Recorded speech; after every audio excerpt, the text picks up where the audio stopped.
Edhe siç e thash edhe në futboll, ai trajneri, pavarësisht se lojtarët mund të jenë shumë mirë, pra protestuesit i kanë ide të qarta, trajneri është ai që i vendos.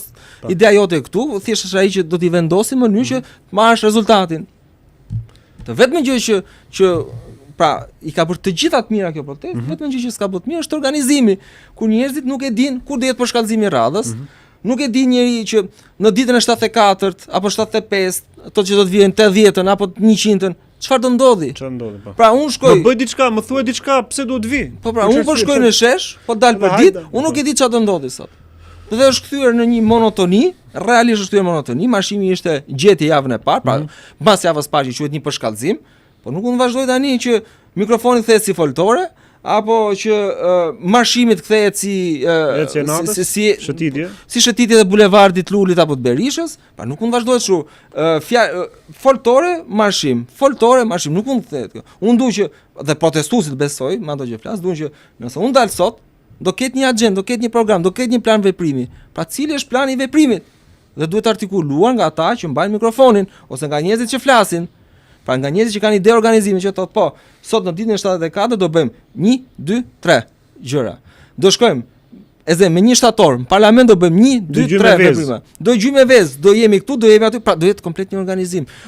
Do veshim maska, do marrim shkop bejsbolli, pra duhet ketë një plan veprimi pra. Jo, hajdeni qesim, hajdeni kod, hajdeni kod. Po edhe në kafe kur shkojmë, pra kur marrim një tjetër telefon, themi, hajde do flasim për futboll, do flasim për këtë, pra e caktojmë temën. Po mos i bëhesh edhe bajat, edhe vetë ai që ti ndoshta ke vite, ritmin atë ke shok, edhe vjen moment thua valla, po pritet se dje u taku. E folëm pra. Kemi na gjë tjetër sot, çfarë do flasim ka? Dhe prandaj them që prandaj duhet ky organizimi, duhen bashkohen gjithë grupet, qoftë edhe ky grupi Çeta duhet bashkohet me gjithë njerëzit. Çeta, kush e ka ngjitur Çeta?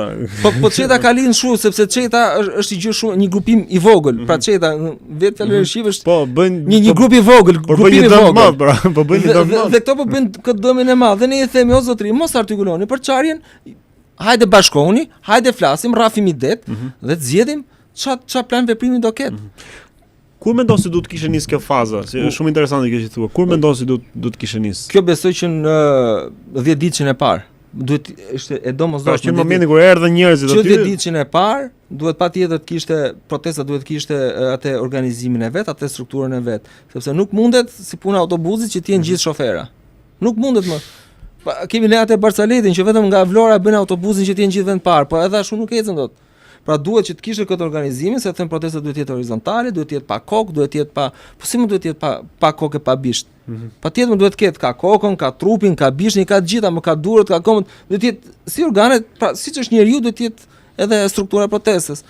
Por që në ato 10 ditën e parë duhet të ishte formuar që kur të vishin protestat mbarkombëtare, të ishte ai përshkallëzimi që njerëzit që erdhën morën të kishin një skalet, kishin një që blen harxhuan para, erdhën, morën dhe gjobat dhe u kthyn pa një përshkallëzim. Presin që këtë fundjavë të vinë të rikthehet, madje është bërë këto ditë të fundit është bërë thirrje për diasporën që t'i bashkohet protestës. Si është? Diaspora bën shumë mirë që të vi. Edhe kushdo që ka mbaruar pushimet ka ditë lira duhet i bashkohet protestës. Pra kushdo që qoftë edhe 30 minutë e gjen të lirë duhet shkojnë protestë, jetë aty fizikisht sepse numrat janë shumë të rëndësishëm. Kjo protestë kanë ish paqësore, duhet të qëndrojë paqësore. Dhe shpreheni, ju bëjmë edhe thirrje këtë ndjes. Shpreheni aty se çka mendoni ju. Shpreheni si kjo protestë është e gjithëve. Kjo është ajo. Edhe nëse ju mendoni si është e dikujt, siç po e shohim se çfarë, po do të thojeni vëlla. Thojeni vëlla, hajde mos e lëm këtë gjë që të na iki. Kjo është ajo e gjitha e kësaj gjës, mesazhi që duhet kalojë. Kjo është patjetër, kjo është që ideja është ne kemi dalë aty mas kaq vitesh. Pra ne po thym të frikën e kësaj klase që kanë kaq vite, që ne mezi e pritëm, të kemi frikë të gjë kaq që ne jemi aty, jeni. Çdo kush që është aty duhet të jetë pra duke e shprehë dhe mendimin, jo thjesht fizikisht. Të shprehen, të bëhemi bashkë gjithë ata që mendojnë diçka ndryshe dhe nuk mendojmë pse duhet të kemi mund diktimin e atyre që janë atje. Qoftë ato që bën xhiro, qoftë ato të mikrofonit, qoftë edhe ata që ndoshta nuk kanë mendimin tonë. Pra çdo kush do të japi mendimin e vet për këtë gjë, do të jetë pjesë e kësaj gjës, të formohet ai pazulli i bashkësisë. Kjo do të jetë ai bashkësia, komuniteti. Pra duhet të firmohet kjo, pra kjo është pra organizimi që bëhet e bashkësia madhe, pastaj shikojmë ku pritet interesat që ndahen në grupe pune apo ku diun organizime më të vogla në mënyrë që protestat marrin formë tjetër për shkallëzimin që ne ta vendosim gjithë bashkë do bëjmë. Se ideja është po nuk organizojmë ne. Ç'a do ndodhi? Ç'a do ndodhi pastaj me protestën? Pra e tham, dha dorëçin Rama, u bë kodi, u shoqëzuan dhe ligjet. Dhe do shkojmë votime. Kë do votojmë ne? Pra klasën politike do vënë dhe, se nëse kemi një protestë të pa organizuar, qoftë formën e shoqatës pra OJF-s, apo qoftë një lëvizje politike, ku do votojmë ne? Dhe unë jam për lëvizje politike. Aty do të dalin, le dalim 3, 4, 5, le dalim. Kush ket platformë të mirë? Por ama aty lakohet kjo qeverisje teknike tranzitore. Po qeverisja tranzitore e provum një herë. Qeverisja tranzitore është produkti i establishmentit. Qeverisja tranzitore. Po ta marrësh si koncept. Por le të jetë. Por ama protestuesve kush dia çoj fjalën, kush dia çoj ato pikat kryesore organizimin se kur do bëhet kodi zgjedhor, ato propozimet kush dia çoj protestuesve. Kush do të jetë ai që dia çoj kur e ke një protestë pa organizuar. Pra që flas për një plan veprimi. Ne afati i qeverisjes teknike tranzitore po na kalon aty. Po aty po shkon 3 muaj dhe s'e hedh asnjë hap. Pra ç'a kemi fituar deri në të kohë Erald nga kjo protestë? Ajo që unë them që kemi fituar është e para kemi vrarë frikën. Kemi vrarë frikën. E dyta është që shumë njerëz tani pra është kjo pjesa që për shkak të vrarjes frikës dalin lirshëm.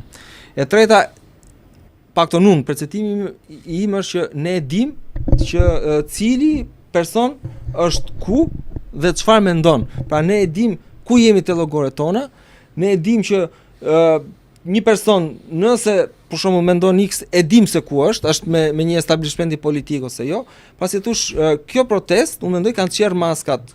Po e them në thonjza, mos u bër shumë negativ, po ka çerr maskat e kujdo, dhe secili është me fytyrën e vet, kur flet dhe i di qendrimet e vet. Pra na ka bërë që të njohim njëri tjetrin. Po atjetër, na ka bërë të gjithë njëri tjetrin, madje të njohim edhe komshit, shumica komshit që kanë për këto, sidomos të pallatet e reja, në protestë kanë njoftë, kanë fol, kanë bërë më shumë muhabet.